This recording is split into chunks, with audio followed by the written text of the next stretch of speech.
NCC విద్యార్థులు క్రమశిక్షణ, సేవాభావం, ఆత్మవిశ్వాసంతో దేశానికి గొప్ప ఆస్తి కావాలని జిల్లా కలెక్టర్ డాక్టర్ ఎస్ వెంకటేశ్వర్ తెలిపారు. ఎన్సీసీ గర్ల్స్ బెటాలియన్లో నిర్వహించిన ఏటీసీ 4వ క్యాంప్ కార్యక్రమంలో commanding officer colonel Anoos Wadhwa జిల్లా కలెక్టర్ ముఖ్య అతిథిగా పాల్గొని విద్యార్థులను ఉద్దేశించి ప్రసంగించారు.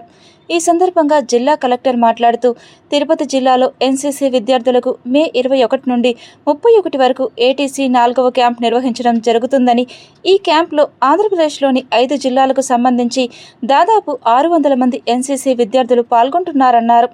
ఎన్సీసీ గర్ల్స్ బెటాలియన్ క్యాంపస్కు రావడం ఆనందంగా ఉందని, రాష్ట్రంలోని ఉత్తమ క్యాంపస్లలో ఒకటిగా ఈ క్యాంపస్ను తీర్చిదిద్దేందుకు నిర్వాహకులు ఎంతో కృషి చేస్తున్నారని అభినందించారు. ఈ కార్యక్రమంలో ఎన్సీసీ అధికారులు, ఉపాధ్యాయులు, విద్యార్థులు తదితరులు పాల్గొన్నారు. దేశానికి అవసరమైనప్పుడు మీరందరూ కూడా స్వతహాగా అంటే వాలంటరీగా మీరు ముందుకొచ్చి ఎటువంటి అవసరం కాదు, అది విపత్తు కావచ్చు, లేదంటే నార్మల్ రెగ్యులర్ సోషల్ సర్వీస్ కూడా కావచ్చు, వీటన్నింటిలో ముందుండి నేను స్వతహాగా హెల్ప్ చేస్తాను అనే భావన ఈ ట్రైనింగ్ అంతా మీకు కంప్లీట్ అయ్యేలోపు రావాలి. వస్తున్నారా?